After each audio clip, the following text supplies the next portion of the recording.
to upload a hello video.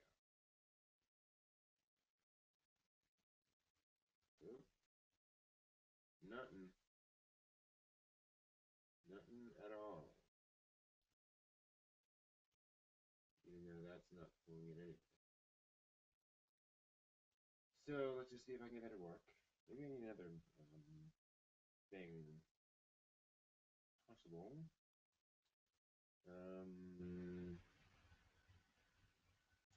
I should do that. Live events. Saturday buffet. One watching. How do I get to the comments? I get to it from somewhere. Where are they? There. All right. So now I can see any comments. Not that there are any just yet, but there will be. Then I should see if I can do an announcement video to YouTube. That would be nice to let folks know what I'm actually doing and you see. So hello everyone who's watching. I'm just kind of setting up here. Still need to get a few other things.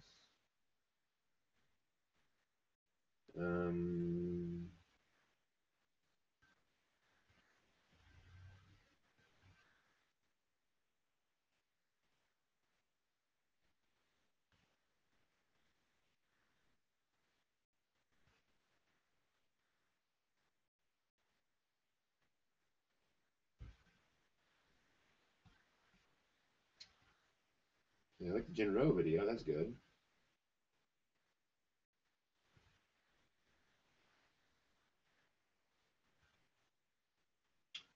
All right. So let's see if I can get to YouTube from over here, which would be nice.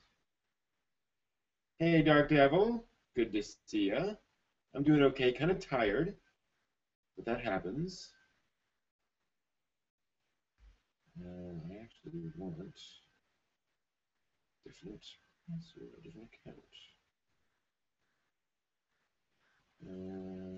Oh, that's the other one. Interesting.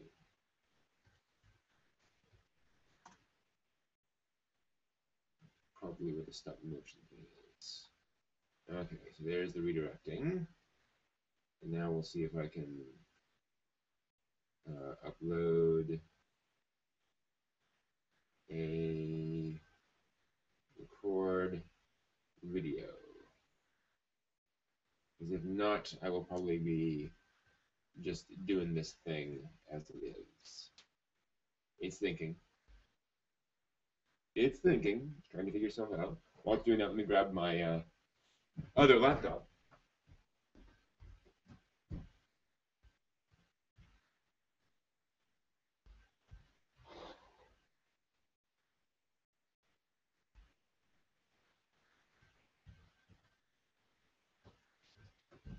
You know, I might just run down and grab dinner before the news. Just kind of for a change. And nice. Let's see here. That's not happy either. I can't seem to record the announcement to YouTube while I'm live streaming. That's unfortunate. I don't think I can do it on this one. This thing has a webcam. Maybe I can do it off the other laptop. It's a possibility. Meanwhile, we'll pause that. How you been doing, Dark Devil? What's new? What you been watching?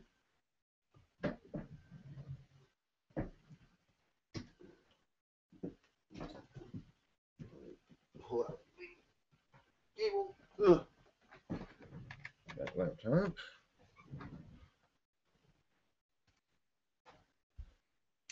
I have a bit of an upset stomach today. Otherwise, I'm doing okay. I've not been watching much anime recently, to my chagrin. Although maybe I haven't been here since I watched. No, actually, there's some stuff I did watch that I watched like on Sunday that I haven't gotten a chance to mentioned on here. So maybe when more folks come on, I'll talk about some of that stuff. Watch Pupa and Enron and a few others. Strange Plus. So I actually am keeping up with some shows this season. Imagine that.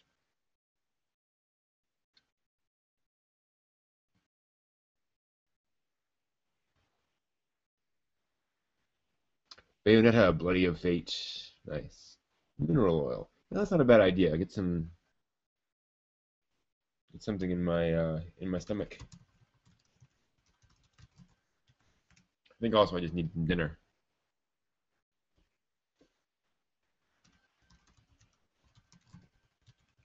Let's pull up the news here first.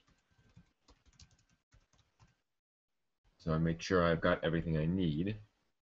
Nice to actually be ready for a show. Oh, except that ANN is down. That's no good. Oh.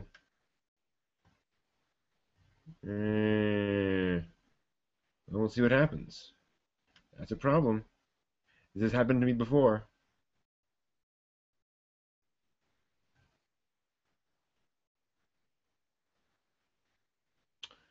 Let's see here.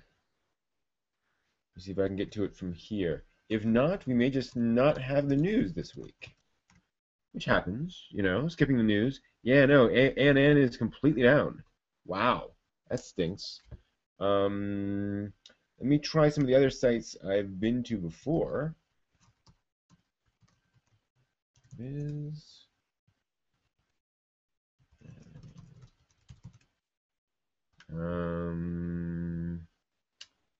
Anime news dot biz doesn't have any. No, it's not really not really very helpful. You know, a few stuff, but not much. So they seem to have switched over just around.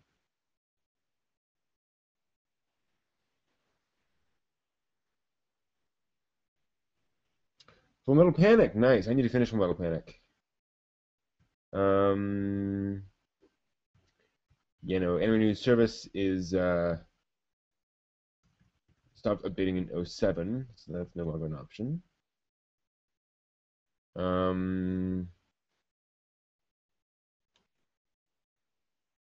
Yeah, AnimeNews.biz is now mostly commentary, it looks like. It's unfortunate. And ANN is dead on this end, unfortunately, so it could be a country thing. I have not watched the teaser trailer for Gundam Unicorn. I have not watched the last like 2 episodes of Unicorn actually. So I will probably hold off until I'm caught up story-wise. I don't want spoilers.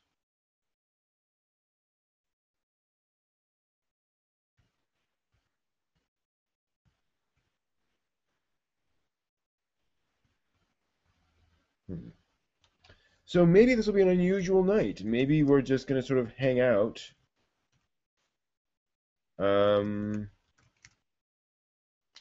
Until such time. Yeah, that's just not responding to me at all. Interesting. Again, it's probably some kind of DNS issue or some larger problem. Is that the last episode of Unicorn coming up? Nice. I hadn't been keeping track. That's cool. So, I'll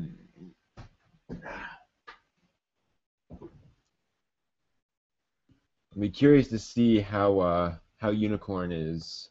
How Unicorn does, you know, from a financial standpoint once it's done. Usually, there's a spike near the end with more sales. So hopefully, that will succeed and it will encourage more folks to do things like Unicorn, where it's you know, released internationally simultaneously. We cannot expect it for everything because it's expensive. It's something that, you know, only a company like Bandai can really afford, especially as an experiment. But if it does well, then I think other companies will be able to find ways of doing it. which would be nice. And I need to change my lower third. Right now. Oh, that's rendered in. So I need to change the rendering. That's not just text, that's a graphic. So before I do anything else, let me change the Saturday Buffet graphic.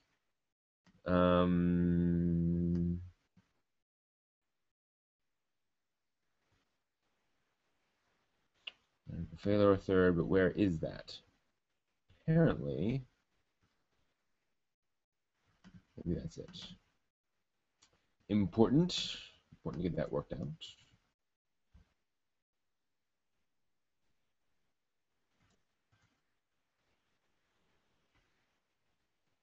The Gunpla is selling well, that's good to hear. Yeah, and there's been a fair amount of unicorn popping up in Gundam Build Fighters, which is a good indication that it's a successful work. Although I'm sure that's also cross promotion, but if it were selling poorly, it wouldn't be showing up quite as much. Origin, well, they keep going back and forth on Origin. You know, that's one of those things. We will see Saturday Buffet, and that becomes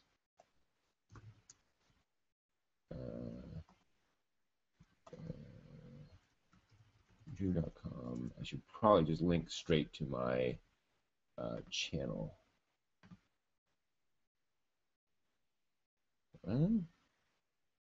That's weird.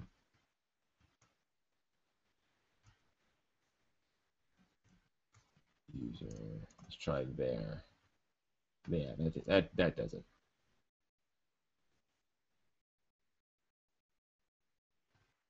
That'll do. Remove the copyright stuff. Export that out as Saturday Buffet lower third. Oh, but this isn't widescreen, is it? This is normal screen. Is it? This is widescreen. I'll try it.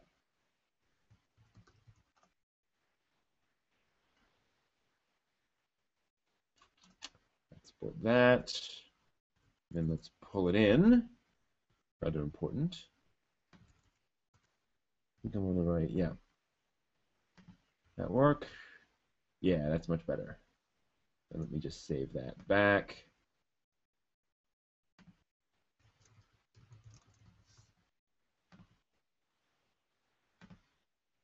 Cool. So that's now accurate. Rather important.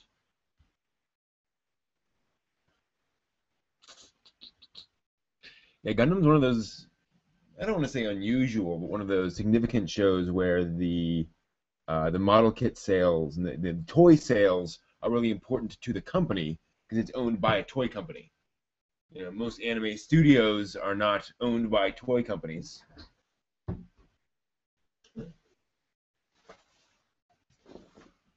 The toy companies are part of the production committee, so they certainly care, but it's not quite the same thing. And it's kind of remarkable when you think about it that the Gundam has gone this long without capitalizing this directly on the model kits. You know, stuff like Beginner's G and Gundam Build Fighters. Like, you'd think they would have made more things directly for the model kit market. And of course, now that I realize there have been model kit-based anime series for a long time, and toy-based anime series for a long time. And by toy-based, I mean literally they are about toys fighting each other in the real world, like Plowres Sanshiro and Angelic Layer. This is certainly an existing thing. Apologies for the state of the kitchen. Have some dishes in the sink.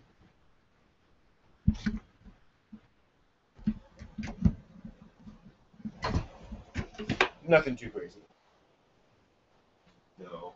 Pardon while I grab dinner while I have a chance here. Should probably close these windows too.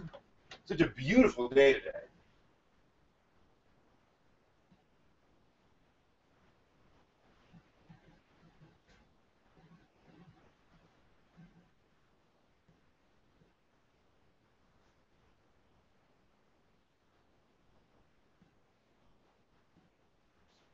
My area of the country has had a lot of cold weather and a lot of lot of snow and ice. So it's been really nice having having a day where temperatures were up near 60. Got all the windows open. I took a drive around the area, just sort of explored a little bit with the small towns nearby, which is nice.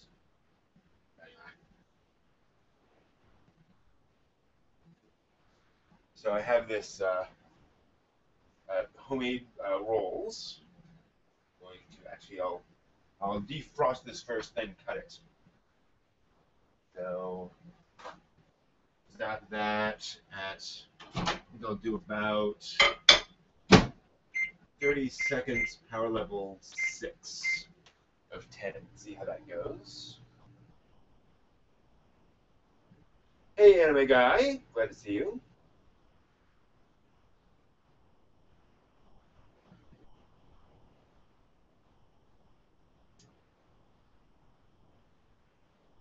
Yeah, I'm not surprised we haven't seen more Seed stuff just because of the husband and wife's team behind that. The wife became very ill, and so she's been recovering from that for the past few years actually, and so everything went off. But I would not be surprised to see more Seed stuff in the future. That's good. There's the roll. Just because it was so hugely popular in Japan. I'm just gonna slice this up. This is all going to be leftovers, by the way. No real cooking here. But I might do some talking to cooking now that we're actually maybe we'll do that instead of the news. Maybe we'll do a talking to cooking, and I'll make some Fritos. We need to do that. I have a recipe. Yeah. It's still a little. I'm gonna nuke these for a little bit longer. Just because they're still a little cold in the center. I mean to make these Fritos for the longest time. Although we're low on time. Maybe I'll make something. Fritos are they're going to take a little time to roll out the dough and then fry it. Not a huge amount of time, just significant. Alright, so that goes to one side. Then I pull out my pulled pork. Pulled pork's really easy. You don't even need a recipe. You take a hunk of pork, uncooked pork. You toss it into a crock pot. Along with barbecue sauce. And then dice up an onion, put that in there. It's a good thing to do. You don't have to, but it's a really nice option. Put it on high and just let it go. You can keep it on low for like 16 hours if you want to. That's a long time. But for not just 6 or 7 hours, but for start way in the morning and go. And that will also cook it, but I prefer to go with high heat. You can always turn that down. And so you take this, and I'm going to grab a small bowl, and then just pull out some of that pork. So after a few hours in there, and you want to turn it occasionally while it's in there, mix it around every so often, once an hour maybe. And then it will eventually turn into something you can just pull apart with a fork. And then you can fiddle with the seasonings, salt and pepper, maybe some sugar even, whatever you want in there. Of course, it also depends on the barbecue sauce you use. I'm going to take this. There's a bowl of pulled pork, and that's going to just go in the microwave. Reheat. Yeah, that's how I make pulled pork. It's just like a pork roast, a hunk of pork in there in the crock pot with some barbecue sauce and like half a diced onion. Cook that for a few hours on high, and then you can reduce it to low to kind of simmer and keep all of those flavors and juices together. You can add a little more vinegar, or you can add some vinegar, or a little more vinegar. You can go all sorts of different ways with the flavorings once it's cooked. And the longer you keep it in there, the more those flavors will meld, and it'll just change the flavor of the whole thing. Not massively. It's not like it'll suddenly taste like chicken, but you will get a different flavor profile in your mouth as a result of that. So let me just see how hot that is. That's pretty hot, but not hot enough.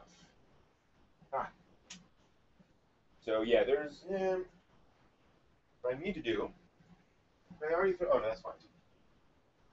So then just I'm going to mix that up and cook it a little bit longer. 30 seconds was not quite enough for this much meat. Close, but not enough. So another 10 seconds or so.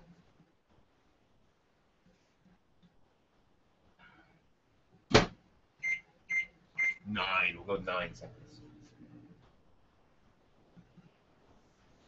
A drought. That sucks. Have I watched Zoids? I've seen a few episodes on TV. Um, um, and I liked some of the moments I saw in Zoids, but I never really got into the show. You know, nothing wrong with it. Just never really watched much of it. There was so much of it. I was a little intimidated by the amount of content. It was also a little too shonen-y for my tastes, so to speak. I mean, it's mega, but it was a little too light for my tastes on that score. So I just dumped that out onto the plate after slicing that in half, and there's your pulled pork sandwich. The rolls, the homemade rolls, are actually pretty easy. You have to find a recipe for rolls, for actual like sandwich rolls, as opposed to normal bread. But otherwise, you can cook it just like any normal loaf, where you can take like a bread machine, dump the ingredients in the bread machine, let it go, and then you just, once the dough is done in the bread machine, you just pull out hunks of it about the right size, plop those on a baking sheet, and bake them for however long it says in the recipe. 15 minutes at 400 degrees or whatever. Usually that's about right. So rolls are actually easy, again, once you find the right recipes. It's a different combination of ingredients than you would for a regular loaf, because a regular loaf is meant to rise. It's meant to get very high. And if you do the same thing with rolls, as I found out, you tend to get spheres of dough, not these flat rolls. A sphere is fine, but it's really hard to make a sandwich with. So you have to have just a different combination of things.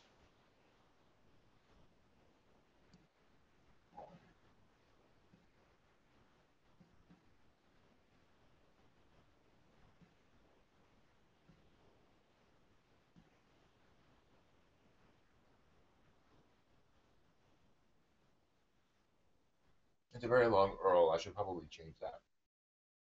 In the lower third, that should probably be just youtube.com/, because it'll do the HTTPS automatically. Yeah.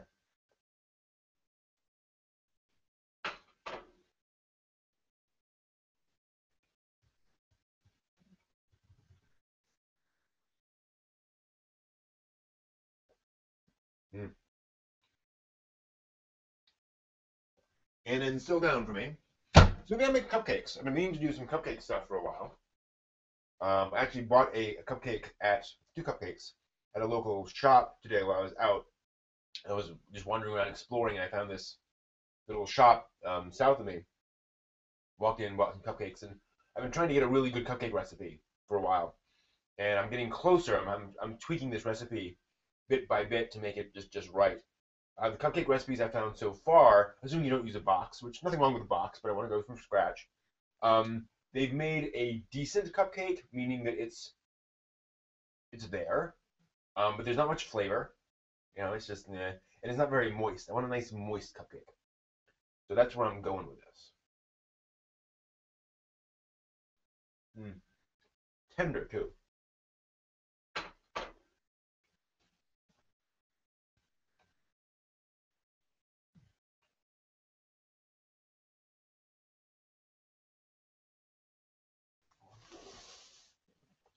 Do I think Toriko wasn't doing so well because it's ending in Kai taking its place? What's the point of the Toriko push? Because he didn't have crossovers with DBZ. Um, well, here's the thing. Shonen Jump is desperate to find its next big shonen title.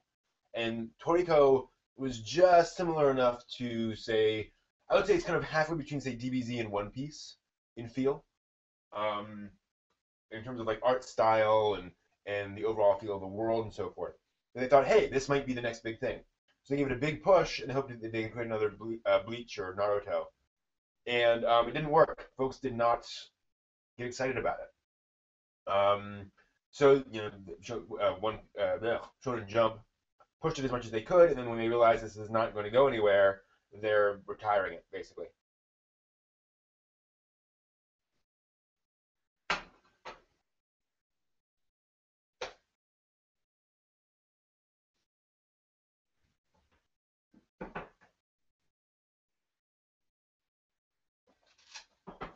You can't know what's going to be popular. You have to try. That's what they did. What do I expect in the next season of anime? I don't know. I haven't been paying attention, to be honest. Um, I kind of take seasons as they come. So the next thing will be what? Spring 2014 anime.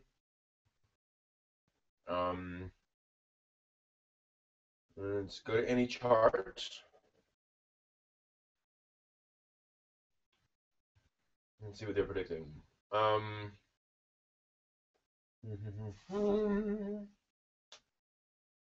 Or no, we're in the spring season, aren't we? So it'll be the summer season. I don't know. I'm still trying to wrap my brains around the spring season or the current season. Where are we? Yeah, spring is the current, I think, because here's Wake Up Girls, Wizard Barrister. Yeah, so we're looking summer. Yeah. I asked for winter. They gave me. This is when I'm sorry. I asked for spring and they showed me the winter shows, so that's confusing. So let's look for spring. What am I looking? What interests me? Atelier interests me because that's had a lot of visual novel interest. Very popular visual novel. Obviously, Breakblade, I'm excited about. Production IG doing a high budget mecha series is interesting, especially because it already exists, if you will. There's already the movies. JoJo is always an interesting thing to follow.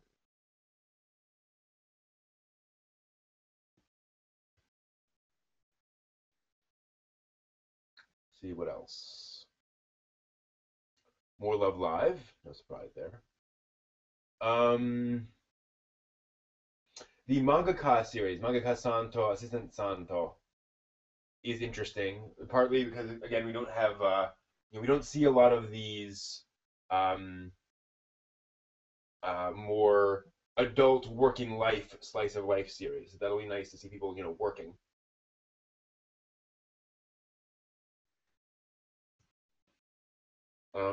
New Mushishi, certainly something to watch out for. Mm-hmm.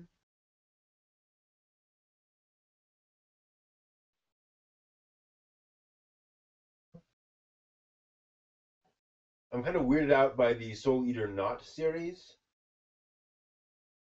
I'm like, you have a wonderful premise there. Why are you going that direction? It just seems odd. And then of course, Nexus Sidonia. I'm looking forward to that just because more mecha and it's a slightly more serious take on mecha than usual. Hmm. Excuse me. And I'm curious to see where they're going to take that because you can go more harem with that series. You can go more goofy comedy. You can go more serious. There are lots of different tones to the original manga, so you can really go in different directions with it. So I'll be curious to see what they emphasize. So yeah, so those are the ones that really interest me. I'm curious to see how the Marvel Disc Wars Avengers series works out, just from this perspective of more of these Marvel crossovers. Then of course you have some surprises. Oh, nice! They're doing an adaptation of Makaku City Actors. So Makaku City Actors is a manga I picked up in Japan just because I like the art style. So I'm very happy to see that there is um, an anime adaptation. Cool. I will definitely try to check that out. And then there's other interesting stuff out there. There's the ping pong anime. Um, There's more sort of fantasy adventure series like Hitsugi no Chaika. Um, and what are some of the other ones I just happened to notice here? Um, Blade and Soul, Black Bullet. Well, that's sci-fi. Captain Earth, kind of interesting, another mecha series.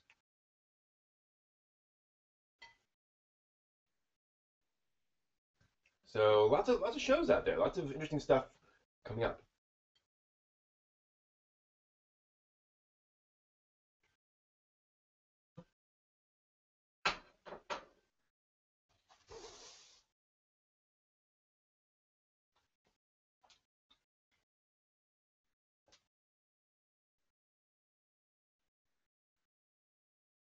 So Mushishi, the original, so Mushishi was a manga which the anime tried to adapt the manga very directly. It's almost a shot by shot, panel by panel remake of the manga, and surprisingly, it worked.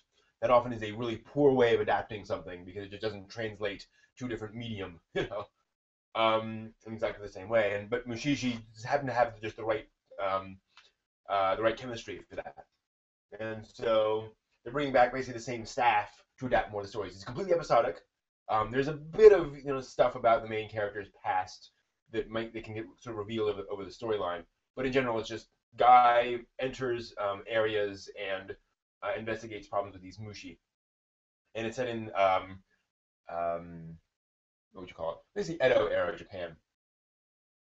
Although I think they still haven't made that exactly clear as to when it is or if it's fantasy. Um, what have I been watching? Well, Gundam Build Fighters. Yes, I am 2 episodes behind Gundam Build Fighters only, and hoping to actually get caught up tomorrow. So yeah, definitely watching Gundam Build Fighters and enjoying every single minute of it. I've also been watching some of the shows this past season. So Strange Plus, watched a few episodes of that and enjoyed it. Interesting that it's basically ridiculous comedy, but at the end of almost every other episode, there's a dramatic twist. So I kind of like that. I do like that. Watched some of. I'm gonna get the name wrong, so let me pull up the title there. Um, there's the thing. Um, Inari Kon Kon Koi Iroha. So I watched that and it's just gorgeous. I mean, my goodness, the animation in that is fabulous. And I like the idea that it's kind of a magical girl series, but done in a more realistic, more slice of life way, where the girl has the power to look like anyone else that any other human, but that's all. Um, and the fact that it's about a girl who is very, I mean, she's kind of the magical girl stereotype in terms of personality, bumbling and not very bright, basically.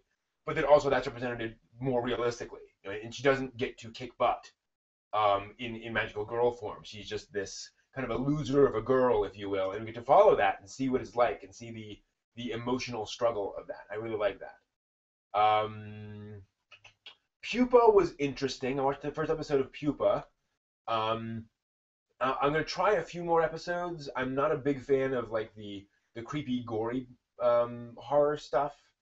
I can take creepy, I can take psychological, but gore just leaves me cold. Basically, it turns into anatomy. I'm like, okay, I don't care. Let's see here. I watched couple episodes of My Sister Came, which is a fun comedy. Um, light, silly, a perfect example of how to adapt a four panel manga to anime, to these short anime segments where you can do these little jokes, get in, get out, and move on. So that was fun. I don't think I'm gonna watch more than I watched a few episodes of that. And I was like, okay, it's a fun premise, but it's the kind of thing where I'd have to not have shows like Gundam Build Fighters or the one I was mentioning, Inari, or some of these others to watch. I also watched an episode of Plaures Sanshiro, recommended by I one of you guys knew. It may have been Mexican Otaku, which was really fun. Um, a little a little too preteen for my taste, I think. It is a very preteen show. It's a series from the '80s about it's basically Gundam Build Fighters. Actually, it's almost exactly that. Characters have these plastic models that they put into combat, and they use these personal computers they bring with them to sort of control them in combat. But it's all very '80s, so it's all these big white sort of quasi laptops with CRT screens and it's beep beep beep beep boop, boop, boop, boop, boop, keyboards. It's wonderful. Indeed, PLARES is a shortening of plastic wrestlers. PLARES. And then Sanshiro is the main character, the boy. So PLARES Sanshiro is basically plastic wrestlers Sanshiro's story, effectively. Um, so it's a nice, you know, kids adventure series, very much in the tone of say the '70s shows like Doraemon and the other, kid adventure shows. Fun, but again, there's not that much to it in terms of plot and story and characters. Um, it is the most '80s thing I've ever seen in my life, and that is part of the fun. But I don't think it's going to be able to sustain my interest for too long.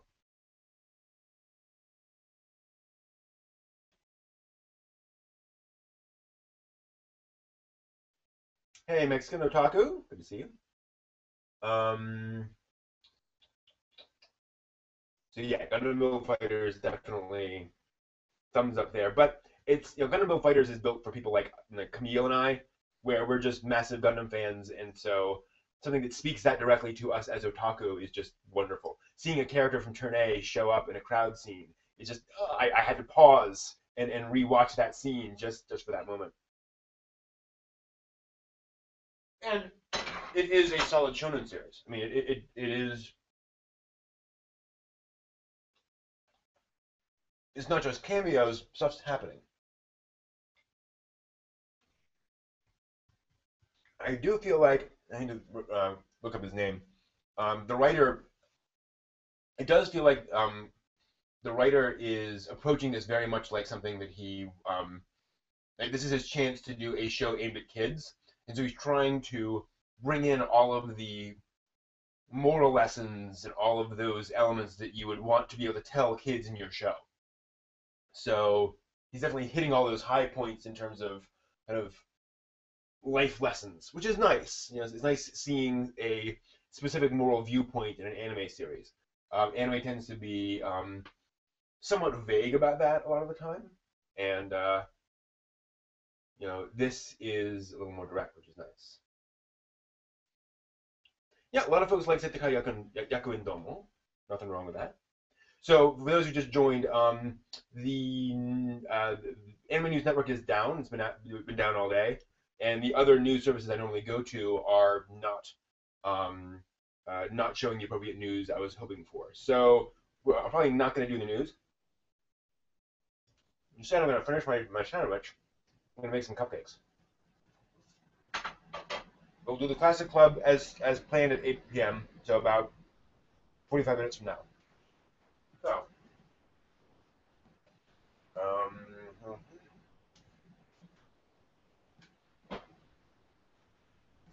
oven is going to 350 degrees. So 350 degrees Fahrenheit on the oven. Again, just preheating that. Now I need a couple of things here. Oh, I need to do some dishes. um, hmm.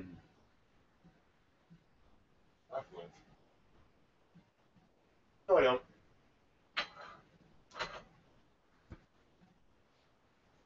Make sure I have all the ingredients. Yeah. Good. All right.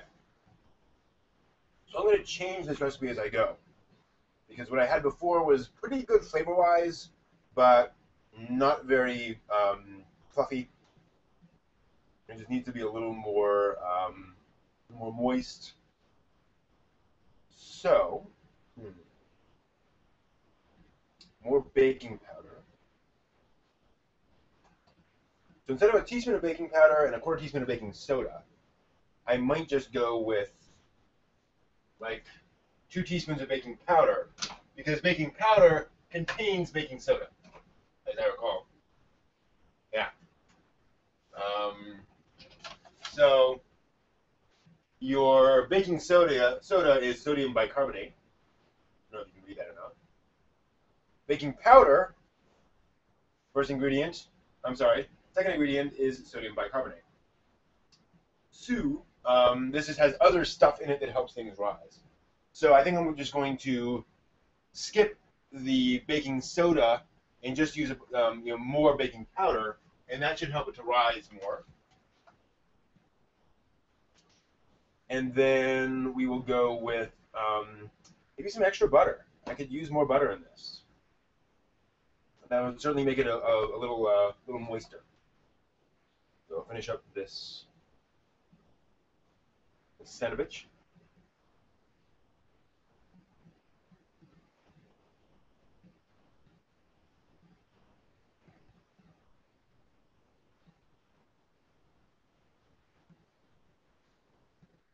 I have not watched any Golden Time, unless it's under a Japanese name I'm not familiar with.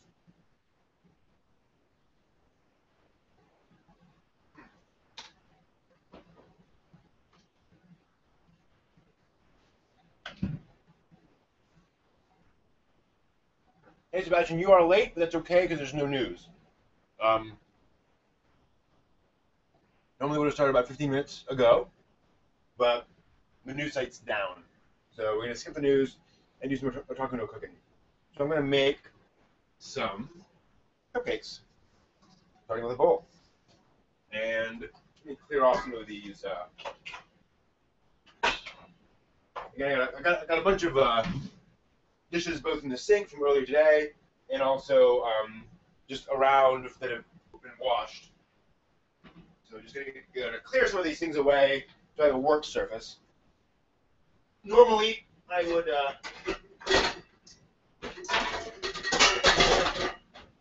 have been keeping all this stuff clean, but I've been out and about today. Or as they say in Canada, oot and boot.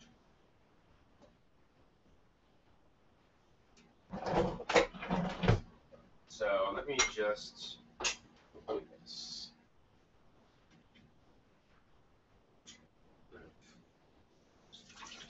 There we go.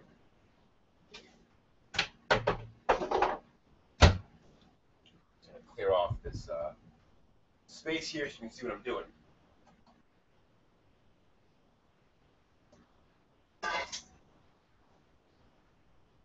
All right, so there's the bowl. So we're going to start with some flour. Specifically, can I see that? Yeah, pretty well. Yeah, hard to read though. Oh well, I'll have to deal with it. 170 grams of cake flour. Now, you might be saying, cake flour? What's that? Cake flour is flour that's been processed in a certain way and has certain additives. So if you look at the ingredients on cake flour, you'll see it's not just flour, it's also niacin, iron, thiamine mononitrate, riboflavin, and folic acid. Now, normally I try to avoid stuff that have those sorts of names in them, but these are really just chemical names for usually pretty normal ingredients that allow this to rise in a certain way. If you want that cake consistency, you want cake flour. You can use normal flour, but it's going to behave differently. And cake flour is going to rise a little more with more puff, with more lightness. So we're going to start with 170 of cake flour. And I found this does have an effect for cupcakes. So that's what I'm going with. So there's 80, 90, 130, 150, 160, 165-ish. Gotta be careful there. 167, almost 170. Now, I should point out, this makes about 8 cupcakes.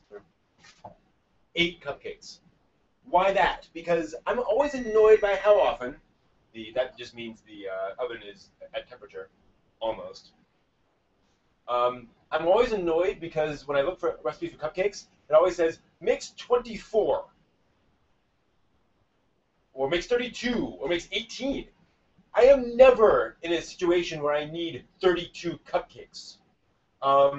Maybe if you have a really large extended family, you need to make 24 cupcakes at a time. That's just a little overkill for me.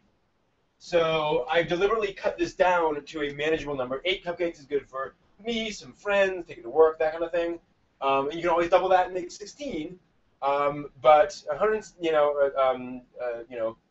24? You crazy?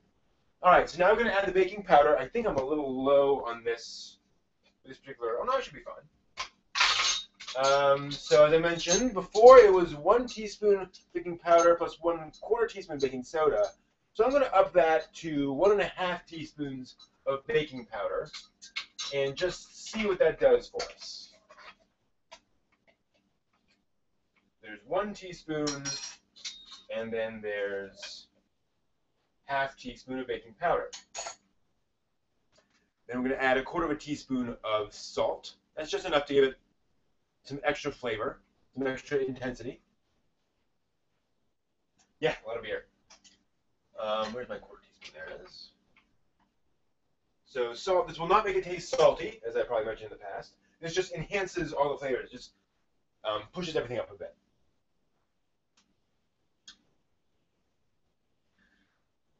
Anime Guy, ANN appears to be up and down in different countries. So it's working in some areas of the world and not in others. But if it works for you, great. Read ANN and you have all the news for the week. All right. So there's those dry ingredients. So I'm just going to take that as it is, and hopefully my whisk is in there. It is. And I'm going to whisk those together. The advantage of a whisk is that it gets in all the kind of nooks and crannies there, because there are all these different rods. So the point there is that you get a lot more incorporation of all those ingredients. Adding a little bit of baking powder to this and then using a spoon, that baking powder is going to stay in that clump and just get pushed around in a clump. So with a whisk, you have a much better chance of mixing that around. You don't have a whisk, that's fine. You can use a fork. You can even use a spoon, but you're going to have to. It's going to be better the more you work that with. So that's why we have whisks. Again, not necessary. Just does a better job of mixing all this stuff together. Okay, so there's that. Now we're going to add the wet stuff, starting with 1/4 cup of milk.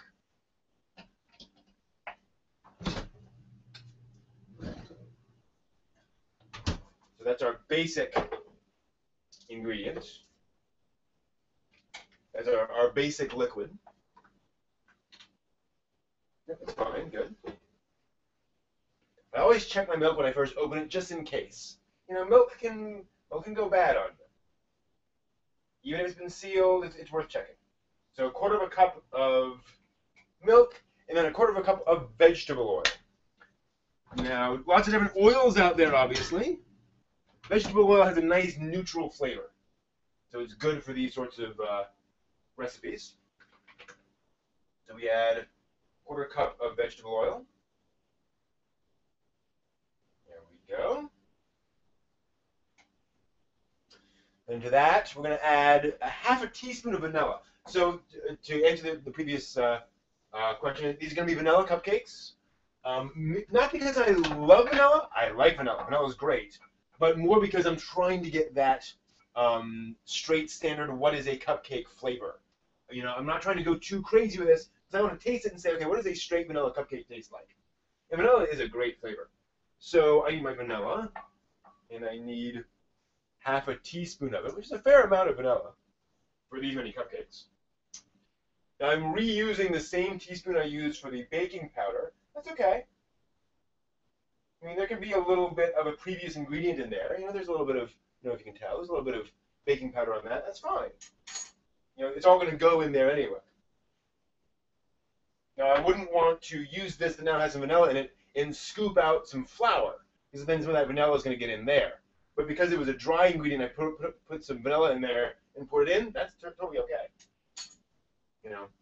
Again, you don't want to take a contaminated thing and put it in something that's not contaminated. But if you're just taking something and dumping it into there, something else putting it in there, something else putting it in there, you're fine. Because contaminated just means it has the ingredients in the final thing. All right, then I'm going to add some butter. Now before, and I'm actually going to melt this butter a little bit. Before when I did this, I had 20 grams of butter, and you'll see how much that is when I do this. I'll tilt this back down. Where's my butter? Butter's back there behind the pork. Hit it with the butter behind the pork. All right. So I'm going to up this, as I said, because last time the butter just wasn't that strong. I'm going to up this to, and you don't want to go too crazy on this, because if you do, the cupcakes will just be a wet, soggy mess. They won't really come together. This is fat. You're going to be careful with your fat. So I'm going to go up to, 25. I'll be very careful here. So from 20 to 25, that's 13 grams. You can go higher than that, actually. That's only 25. Yeah, I'm gonna go to 30. That's 30 grams. Right there. As you can see, not a huge amount. Maybe a few tablespoons. I would say that's maybe 3 tablespoons of butter. Now, melting it affects what you got. So you want to be careful here that you don't nuke it in the sense of completely melting it down. I'm just trying to soften it.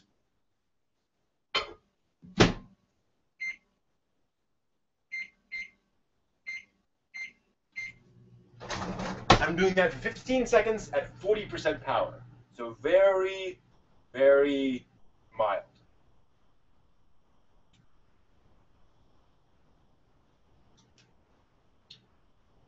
That is beer in the background. It's empty bottles of beer. So whenever I finish a bottle of beer, I put that on the end and take the next one and take it off. I don't drink that much beer though, so it's not, you're not seeing a huge amount. All right, so what I've done, so this is now a little softer. So if I touch that, you can see it's much softer and it just kind of yields to my finger. That's what you want. That's pretty ideal. So I'm going to dump that in there as well. And I think, we have some more wet works, obviously. So we now are going to add half a cup of sugar, regular old granulated sugar, which also happens to be 125 grams. So I'm just going to do that with the measuring, with the scale, so I don't have to use another cup. Now here you want to be careful because you can't undo this. As you're spreading this in, if I go over, it's going to be really hard for me to back out some of this sugar with all this stuff in here. So I'm doing this fairly slowly, up to 80 grams, 90, 110, 115, 120, 123, 124, 125. There we go. Okay. There's my sugar. At some point, I'll convert this so it's all scale, but for now, it's okay. And then we want 2 eggs. I have to be careful here because this oven's hot, so I don't want to. It's not massively hot, but it's warm because it's heating that stuff up. So I'm going to put 2 eggs in here.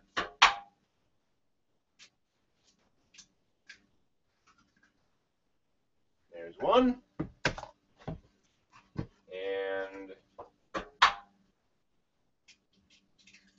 there's 2. And we double check to make sure we didn't have any eggshells in there. It very rarely happens, but you want to watch just in case something errant gets in there. And then we'll mix this up.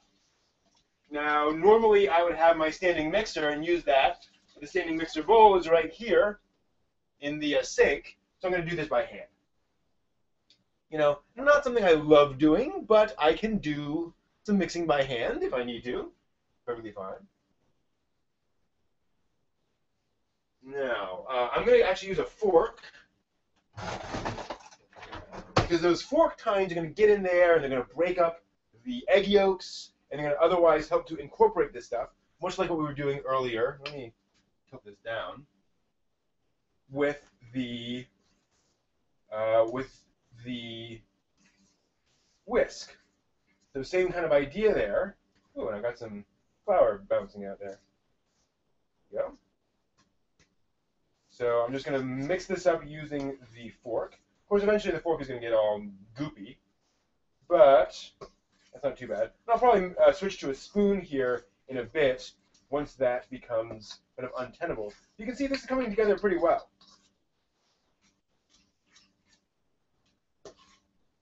Somebody asked favorite brand of beer. I will show you in a second. It's called Boddington's. There we go. Now, ideally, so here's the thing. That butter is still in those large lumps. I'm actually looking for that in the thing. There's some butter, and I'm kind of squashing that as I see it, and trying to incorporate that back in.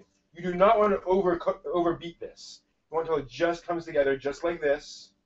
Lumpy is okay, but if you see any large hunks of butter, it means there's your butter. You know, if that's a large hunk of butter, say, then it means that's the butter, and there's no butter anywhere else, or very little. So we're going to try to incorporate that in. I'm going to figure out a better way of doing that, because I'm still got some large hunks of butter. If I do much more on this, it's going to get really unhappy real quickly. So I think that's about as good as I can go. All right, so there's my batter, and now I'm going to go with my muffins. So here's how I do that. I start with a rimmed baking sheet. Getting this stuff out of the way. Just long enough to get going here. So clean up a little bit here. Go there. This can go in there. That can go there. So there's my baking sheet. It's less than crotch height. And then I will take some parchment paper, because parchment paper doesn't burn in the oven. I'm going to line the cookie sheet with that. Now, why am I doing this? Because I'm going to put a bunch of cupcake liners here and a bunch of dough. Some of the dough is going to fall out onto the baking sheet. If I don't have any liner on it, it's going to get on the baking sheet and it's going to bake on the baking sheet in there into a brown, nasty mess. You got a little bit of cupcake, and that's baking for 15 minutes. That's going to bake real quick compared to that large cupcake, right? So it's all a matter of mass. So any messes I want on this liner as opposed to the sheet. It's not going to kill me, but it's going to make my sheet look like this, which I don't want. So that's going to protect my sheet from any further damage, if you will. All right, now we go for our cupcake liners. There are two ways of doing cupcake liners, of having cupcake liners. There's the foil wrapped kind, and then there are just the paper kind. The foil kind will hold up while being baked. The foil adds some rigidity to the structure. If you just use paper liners, they'll tend to fall apart. They'll do this in the oven. So these aren't really very good for muffins, or for cupcakes.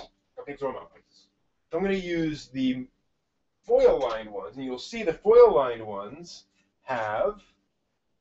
they're actually in multiple layers. You'll notice there is paper and metal, and I don't want that metal one in the middle. There we go. So there's paper in the middle, and then metal around it. So we're going to have a bunch of those. So we just carefully pull out two at a time. In other words, a paper and a metal one. Put that on there and repeat. You're trying to grab both the paper and the metal at the same time. And put those out there. And don't worry, this is going to be a little bit of a flappy thing. It's going to roll around a little bit. But that's okay, because once the batter goes in there, we'll be fine. Now, guys, I said 8 cupcakes. It depends. I'm going to go with 7 line. Actually, I'm going to go with 8 liners because I can always put one back. But I'll assume I'm okay there. And now we don't. Now we can be really scientific with this. We can take a bag, like a plastic bag, pour that in there, cut the tip off, and then use that to goop into those cupcake liners. Great idea, especially if you have 24 cupcakes to make. But for this amount, I'm going to be a little more ghetto. I'm just going to take a spoon. I'll get that stuff off of the fork. It's all valuable dough. The fork goes in the sink. And I'm just going to grab a dollop of batter and dump that in a cup. Now, as you do this, you're going to make some mistakes. Some of it's going to go everywhere. You're going to have too much on the spoon, and it's going to flip over a cupcake liner. That's okay. You'll get used to it. No harm done. I will probably need basically 2 spoonfuls in each of these. Now you'll learn how much to put in there. Ooh. See, that's tending to goop. It's tending to flip around. And like I said, if I had a plastic bag or actually a piping bag for pastry ready for this, and I could just do that and do goop, goop, goop, goop, that'd be much faster than this, but it's more preparation. And for this, that's okay. We can do that. So I'm doing, as I said, basically 2 scoops, two spoonfuls in each one. And as with the other one, you'll get used to how much you want and need. Oh, a bit of a dribble there. You want the cupcakes to all have about the same amount of batter in each of the liners. Why is that? Because they're all baking in the same oven at the same time.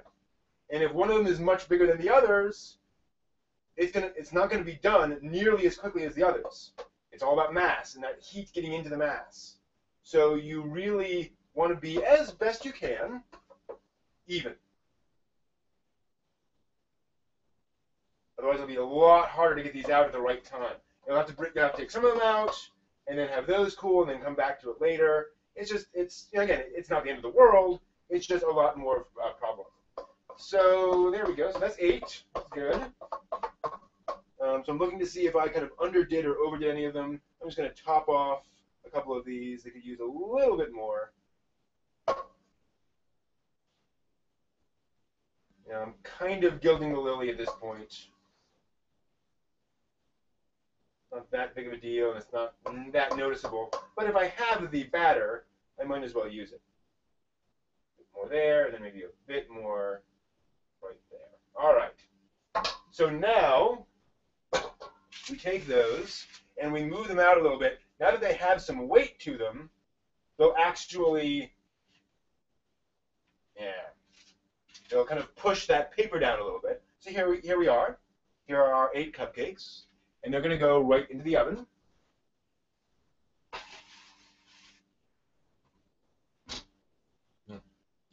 For, I believe, it's 15 minutes, although that's very low. So actually, I'll show you real quick. So I put them in on the lowest rack. That means it's going to cook not quite as fast, because in my oven, up high is hotter than down low. So he's going to cook a little bit, they'll need a little bit longer, but they'll cook a little more evenly, i.e. we're not trying to bombard this with heat all at once. That would form this big, thick crust. We want this to be nice and even. There'll be a little bit of a crust, but we want that nice evenness out of the whole thing. So I'm going to set a timer for 15 minutes.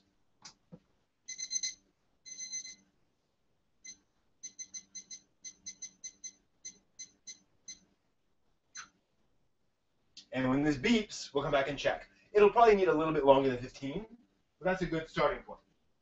Good minimum. All right. Now, I could start on the icing at this point. The thing is, when these come out, they're still going to get some time to cool and all that stuff. So there's not much point in making the icing right now. It's going to have to sit on the counter anyway. Might as well wait. It'll come back.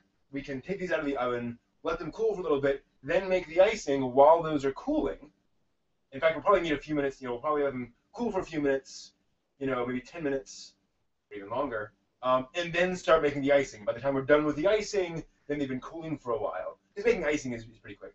And I'll tell you real quick right now what the icing is. The icing is simply confectioner's sugar, which is a special kind of sugar. Because you'll see in the ingredients list it says sugar and cornstarch. There's a little cornstarch in here, which gives it a binding quality. So this is not just sugar. So it's a pound of sugar, actually, plus it's going to be, I think, 3 ounces of butter, which you can vary a little bit. And then I think I put in a teaspoon and a half of vanilla. Again, it's something I'm going to play around with it a little bit. But that'll give you a good amount of stuff. And then you add milk to that. Unfortunately, I don't know exactly how much milk. I just kind of played around with that last time I did it. You basically add milk into there and beat it around, and you keep on adding little dribbles of milk until that forms into an icing of the consistency you want. The more milk, the more soft it is, and the more it turns wet and eventually it'll turn into basically slush. So initially it'll be this very stiff, concrete, this mortar basically, and actually mortar is usually pretty wet. So it's going to be a very thick, almost glue-like stuff. And then you add a bit more milk, and it softens out a little bit, and you continue on. Also, you really want a standing mixer for that, because you need to keep on beating it and beating it and beating it and beating it. And the more you beat it, the more air you beat into it, and the lighter it gets and the fluffier it gets.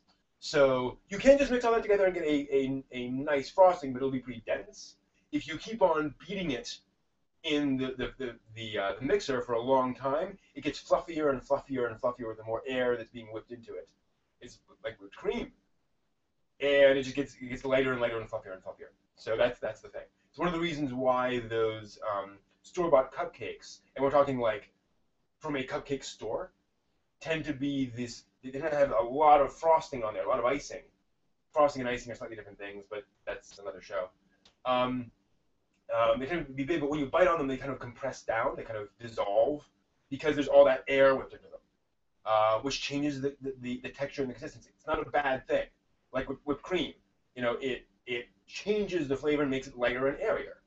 So you can have this very dense frosting or this much lighter frosting. And it's all a matter of how you want to do it and when you want to stop and how much you want to do. Okay, so I'm going to keep on that going. And like I said, we'll come back in about 10 minutes, and I'll pull those out of the oven. And while we're waiting, actually, I will pull out the racks, which I can't do because they're in there. I need to do a little bit with dishes. So let me do some dishes here real quick. I'll go back and see what you guys have been saying. I apologize. I've been talking and not saying, and not looking. Couldn't you put the butter in a pan first and then put it into the mix, or is the microwave just faster? The microwave is just faster. It doesn't matter. How do you think the change to Google is going? Very well, Lanky. Hello, by the way. I really like the live stream thing. The chat requires me to go in and basically manually update it. So I have to hit refresh on the chat every time I want to see what happens. There's this live update feature, but it basically doesn't work. It's slow to update.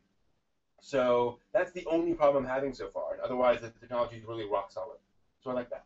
How many cupcakes am I eating? As many as I'm hungry for. Homemade ramen on the Saturday buffet? Maybe someday. Ramen takes a lot of time.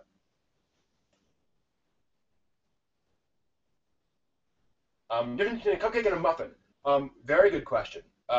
Basically, a cupcake is sweet, whereas a muffin is less sweet. They're both made with the same kind of ingredients, just a slightly different, or a significantly different mixture of them. So a muffin is generally just not sweet, like a corn muffin, things like that, whereas a cupcake is just the proportions are slightly different to make it lighter and sweeter. Muffins are usually a little heavier and denser as well. So you probably wouldn't have a corn cupcake. There's just, it's going to be more dense than that corn muffin. But same principles, same process. Now, I should also mention, both cupcakes and muffins are made using what's called the muffin method. And the muffin method you will see all over the place, and it basically means combine your dry ingredients, combine your wet ingredients, mix those together, and then dump them together, mix them together until they're just combined into a consistent thing, but it's not completely smooth, but just until, you know, there's no more dry powder in there, and then put that in your vessels and bake it, so to speak. That's the standard muffin method. Notice with that, I didn't quite do that. I put all the dry ingredients in, mixed them in, put all the wet ingredients in, and kind of mixed all that together. That's going to affect the muffins a little bit. They're not going to be as consistent, and they're not going to be quite as fluffy, probably, as they could be. That's okay. I'm aware of that. You know, I want a better cupcake. I was saying muffin there. Sorry. I want a better cupcake, and I know that if I do that, it's going to make a fluffier cupcake. But right now, I'm running through all the different ingredient combinations to get the right set of those things, because separating them out and mixing them and then putting them together is a little bit too much work for this level of constant experimentation I'm doing. You know, I'm willing to sacrifice that a bit and then see what it looks like once I'm done. I am making cupcakes, Hearts of Cherry Blossom. Welcome.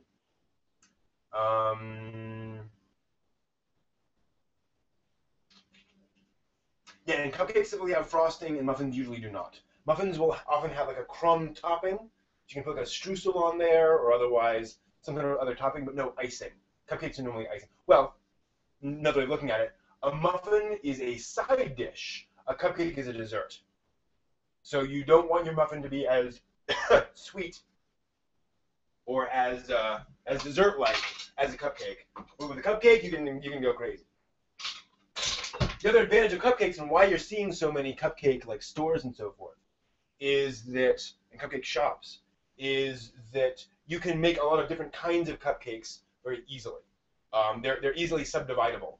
So you can, you know, instead of making a cake where you have to slice it and then you have, you know, half a cake left, you can much more easily fine-tune how many cupcakes you have to what people buy, what people don't buy, and it's much easier to manage from a store perspective than anything else. It's why sandwich shops are so popular, because you have these simple ingredients that you combine together into a sandwich, and you don't have to keep half a sandwich around.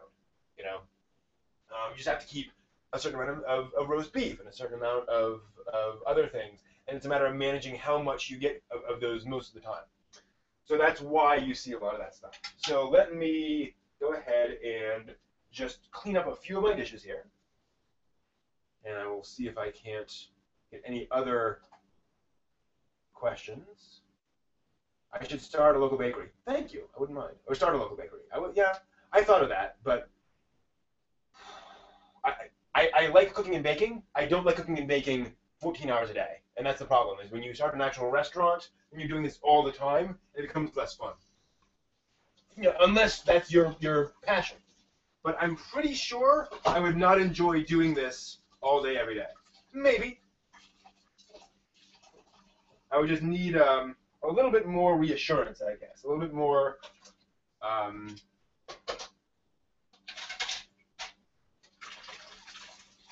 I would need to be able to get out of it quick, I'll put it that way. I would try for 6 months and then move on, or 3 months. In other words, I need staff, I need friends, I need a group of folks to do it with. And much as I've talked to folks about the idea and have found some folks like, oh, that'll be fun, no one's really serious about it. Which is understandable.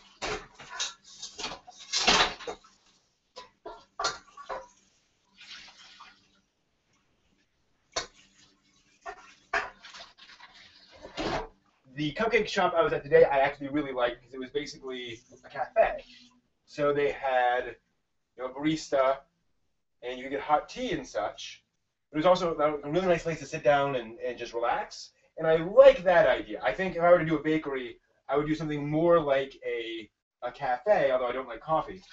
But like a tea shop, you know, where it's less, I come in here to buy 38, you know, things. Or like a donut shop, or a donut place. You know, the problem with a donut place is that you have to do a huge quantity of donuts. With more of a cafe, then you got your scones and you got your cupcakes and you got brownies maybe, and you can serve sandwiches and such. Because again, that's pretty easy. Um, but we also have this sort of space where folks can hang out and relax. Maybe combine that with like a gaming shop, so space where folks can come down and play tabletop games, board games, role-playing games. That'd be a lot of fun. But again, a lot of effort goes into that. It's a big time and money sink.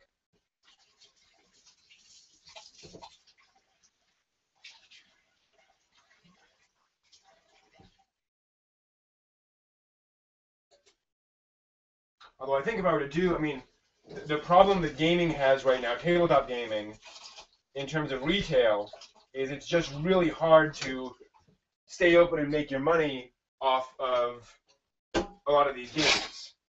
You know, folks don't come in and buy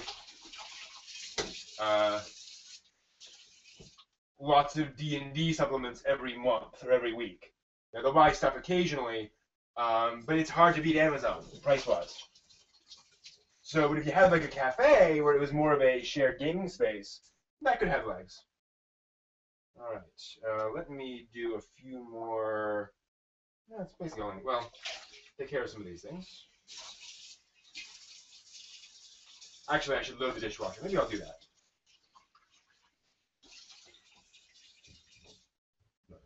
They say like doing a restaurant or a bakery or any kind of food service is one of the toughest businesses. Maybe I'll conquer it someday. Maybe that'll be one of my next projects. CMX and Otaku, thanks for stopping by. Yeah, something a little more like Starbucks, I think, is where I'd like to go. Oh, I see. I mean, well, the problem is, even if I manage all of my own recipes, it's still a lot of work. I mean, I'm still having to manage all those people. And I have to have something that made enough money early on that I can afford to pay all those people immediately. And that's the issue. Is if I have a staff, I have to pay for a staff. A lot of the like local places that you see out there were started by a restaurateur who had another thing, who had another thing, who had a different thing, and that's managed to sort of finance up to some of these things. So I have to figure out how I could finance that. I mean, you know, getting a loan. And I wouldn't want to just say, you know, okay, you guys do the store and I'll sit back here in my house. I'd want to make sure it's working okay. I don't know. It would be interesting. Obviously, you need somebody on staff to kind of manage the place. You know, there should be somebody there. It'd be interesting. We did not have a classic club last week. I was feeling under the weather. I was actually really adamant. So I elected not to do a classic club last week, but we'll do it this week. In about 10 minutes, I will set up for the classic club. Trying to be consistent time-wise on that every week, so that folks know to look in their Google Plus feed for that at around 8 p.m. every Saturday, Eastern time, obviously. So about half a minute, and then we'll check on those cupcakes. What we're looking for in the cupcakes is a slight browning on the top, kind of like a potato, but not everywhere. We're looking for a little bit of, maybe even just the light bits, a bit of light browning on the top of the cupcakes. If they're still the same golden yellow color all the way around, they're not done yet. Need a little bit of browning. All right.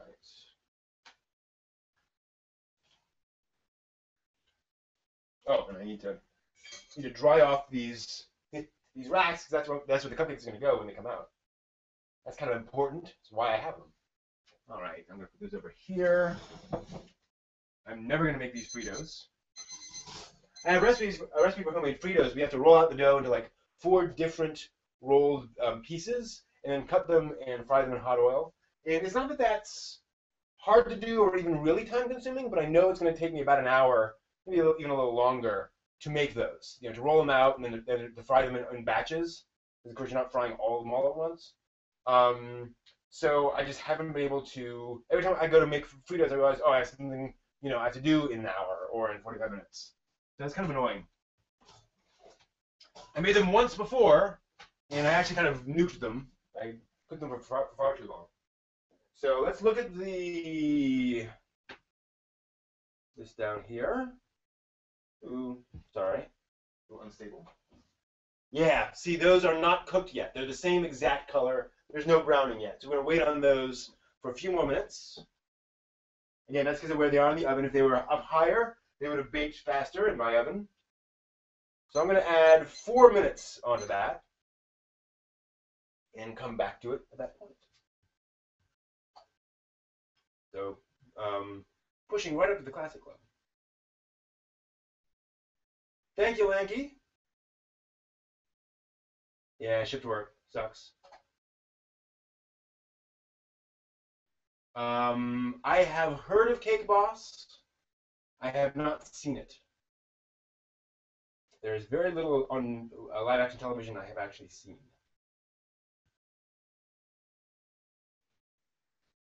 Yep, thanks for stopping by, Lanky. Wish you could still join us consistently. Unfortunate.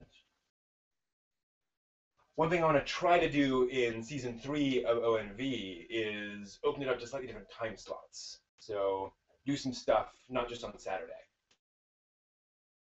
And I'm still leaving that open. Still got to figure out my options, and I've got to see what my schedule looks like when the time comes for season 3. Still don't know yet, but that is also one of my things, is seeing if I can't get other time slots open so other folks can join us. Maybe find out a more effective time slot for different things, and not that we would stop doing this at this time, but to say, is there other stuff we could do at other times, for example. Would I like this show on a TV network? In the sense that I would like to do exactly this and then have it show up on television, yes, that'd be awesome. In the sense that I would love to have a film crew to follow me around, so I don't have to carry the laptop around and swap things while I'm doing things. That would be awesome. To be able to bake and just say, hey, and now we look in here, and the camera just goes. Would love that. Yes, absolutely. But for anything else, all the compromise I need to do to make this an actual TV show.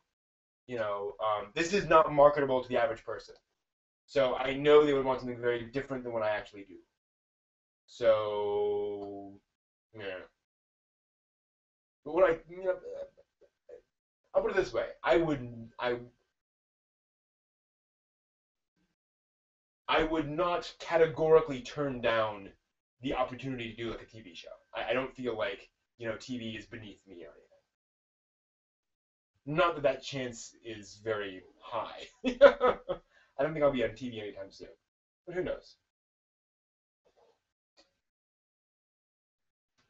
Honestly, TV is an old medium. It's old broadcast media, and that's increasingly not very interesting or exciting, or where the really fun stuff is happening. I'm much more interested generally in internet content and the kind of stuff folks are doing in the cracks. And there's great stuff on TV. TV has some impressive works. I'm not trying to push it down. I'm just saying that TV is not the ultimate destination anymore. I think. I just finished reading a really interesting book about this.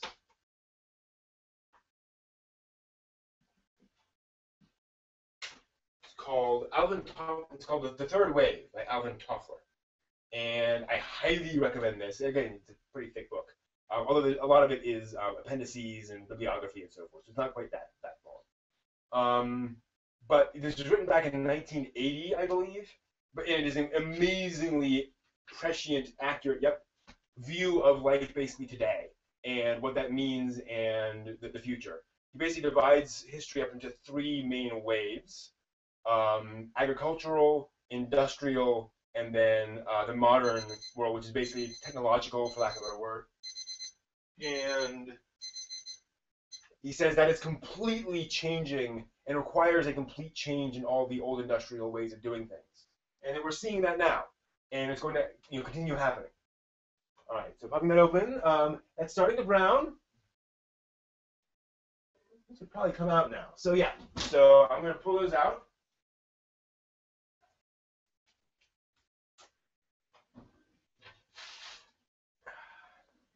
So you can see there's some very light browning right on the edges there. And that's good. That's where we're trying to go. Again, here's why I would not mind having a camera crew. And I'm just going to use a, come on, use a spatula to pull these off. Not the easiest thing in the world, but it works.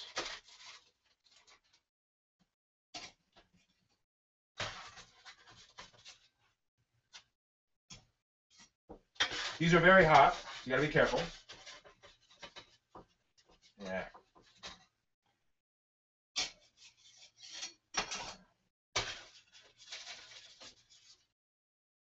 Funny, they never want to get onto the spatula. There we go. This may be a little undercooked, but that's okay. That happens. Again, you gotta figure it out. And so, as you can see, there's some. Yeah, that's all the stuff that would be stuck to my pan right now if I did not have this sheet on. So there are the cupcakes. You can see. And we've got to wait for them to cool, and then we add icing. If you don't wait for them to cool, then the icing melts. Turns into a goopy mess on top of the cupcakes, and it's not pretty. So you kind of want to avoid it. Okay. So we'll have the Classic Club here in a minute or so.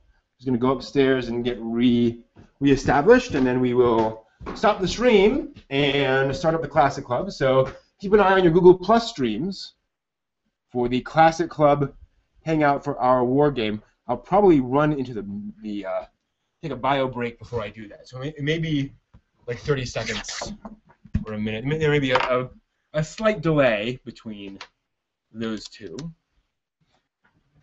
All right. So yeah, I think let me check the chat again because I've been looking around.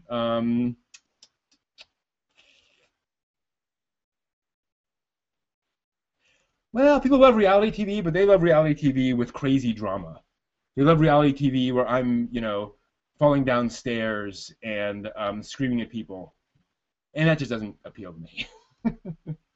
Not Duck Dynasty. Yeah, well, in Dark Realm, eventually you're gonna get streaming, not in the sense of Netflix, but in the sense of just use torrents. You can get any American TV show via torrents. Golfing to Google Glass, that's nice. Oh, there are sunshades for these. You can clip on little sunglasses, little sunglass frames for these. I have them downstairs. All right.